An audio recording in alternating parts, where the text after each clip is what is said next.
My guardian creature saved me from being abducted.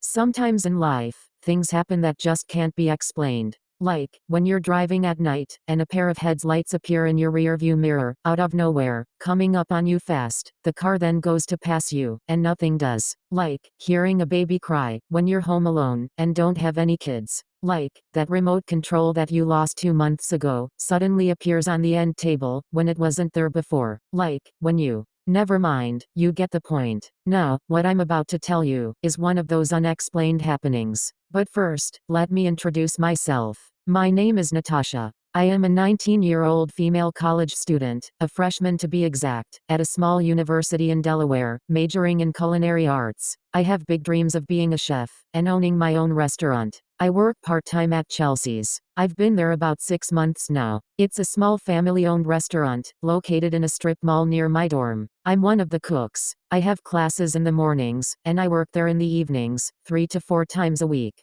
Chelsea's is about 1.5 miles from my dorm, so I choose to walk to work. Well, not really choose, I kind of have to, since I don't have a car. Make a left as you're leaving my dorm, make a left at the end of the building, walk about 50 yards to the entrance of the campus, cross the highway, make another left, walk about 1 mile or so, past the patch of trees, and the empty dirt field. Then the mall's on the right. Anyway, enough about me, back to the story. Now, this happened about 3 months ago, and I still can't get it out of my mind. It was early December, it had snowed the night before, so there was a good bit of snow everywhere, except the roads. The DOT, that's Department of Transportation, in case you didn't know. They had salted and plowed the roads earlier, so they were pretty clear. I got dressed, got bundled up in my new winter jacket, put my hat, gloves, and scarf on, as well as my boots, and made the 1.5 mile trek, through the snow, to Chelsea's. I could have gotten a ride from my roommate, Stacy. She studies criminal justice, and hopes one day to be a cop, or I could have just taken the bus, but I like the exercise, and the cold doesn't really bother me. Anyway, work went on like usual, nothing really exciting happened. Then about 10 minutes before closing, which is 10 o'clock, we got a bus. Now, anyone that works in the food industry, being fast food or restaurant style, knows that getting a bus 10 minutes before closing time means you're not getting out of there anytime soon. Anyway, about 1.5 hours later, everyone on the bus was seated and served, then got back on the bus and left. It was about 11:30 at this point. We did our usual cleanup, which took about 45 minutes, and the entire closing staff left the restaurant at about 12:15. I didn't have any classes the next morning, so I really didn't mind. Plus, the extra 2 hours would look good on my paycheck. Anyway, Dave, the manager, offered to give me a ride home, but as I said earlier, I like the exercise, so I declined, and began to walk home. Everyone else drove out of the parking lot, and headed their own way. I took the same route home, as I always take, walking with the flow of traffic, as Delaware law says you must do. The moon was full that night, so there was plenty of light for me to see. Usually, there are street lamps lighting the way, but they shut off at midnight, to save energy or something like that, I don't know. Anyway, with it being so late, there were practically no cars on the road, just a few. About halfway through passing the empty dirt field, which was now covered in snow, a beige-colored minivan slowed down, and pulled over, on the side of the road, about 50 feet in front of me. I saw the reverse lights come on, and watched the van slowly creep back to where I was standing, stopped about 10 feet in front of me. I was starting to freak out. I had never walked home this late before. No one ever stopped before. Is this a good thing, or a bad thing? What do I do? What do I do? What do I do? Suddenly, the passenger side door opened up, and a very small man, maybe 5 feet nothing, stepped out of the van. He had on a pair of blue jeans, a white t-shirt, work boots, and an old beat-up baseball cap. His eyes were small and squinty. He had one of those 70s porn star mustaches. Now, mind you, it's December, freezing outside, snow on the ground, and this guy's standing there in a t-shirt. Anyway, hey there, little lady, you need a lift. We'll take you anywhere you'd like, he said, in a very bad impression of a southern accent. No, I'm good, I said nervously, just going for a little walk,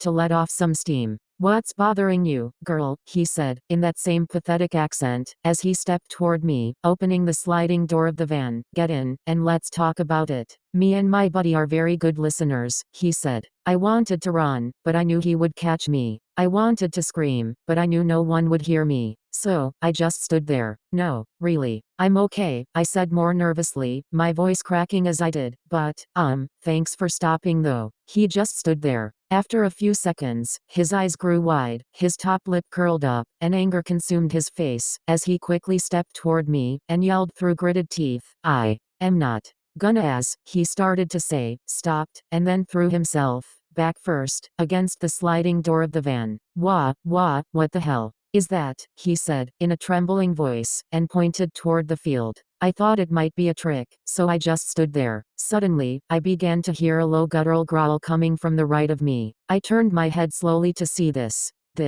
creature, I don't know what else to call it, standing on all fours, about 20 feet away. It was not a dog. It was not a wolf. It wasn't anything that I had ever seen before. As the full moon shined down on the snow-covered field, I could easily see this creature. It was about the size of a buffalo, its long gray fur blowing in the cold night air. Its head resembled that of a wolf, with fire engine red eyes, a long pointy snout, and two long horns protruding from either side of its head. Its legs were huge, with paws, or better yet, claws, that would rival that of a prehistoric dinosaur. It reared back on its hind legs, and let out this blood-curdling screech, as two absolutely humongous bat-like wings spread out from its back. Now, this is just one of the things I cannot explain about that night. I was completely calm. I was not scared. I was not terrified. Nothing. It was like I was at peace, as this hellish creature stood less than spitting distance away from me. Anyway, the creature then dropped back down on all fours, and began to walk quickly toward the road, and the van. Its mouth opened to reveal another mouth which opened to reveal hundreds of tiny little razor-like teeth. Go, I heard a deep gravelly voice say, as I turned my head to see the guy jump into the van, and shut the sliding door. The van sped off quickly after that. I calmly turned my head, to look at this beautiful, monstrous, life-saving creature, and it was gone. Vanished. Into thin air. That's another thing I cannot explain.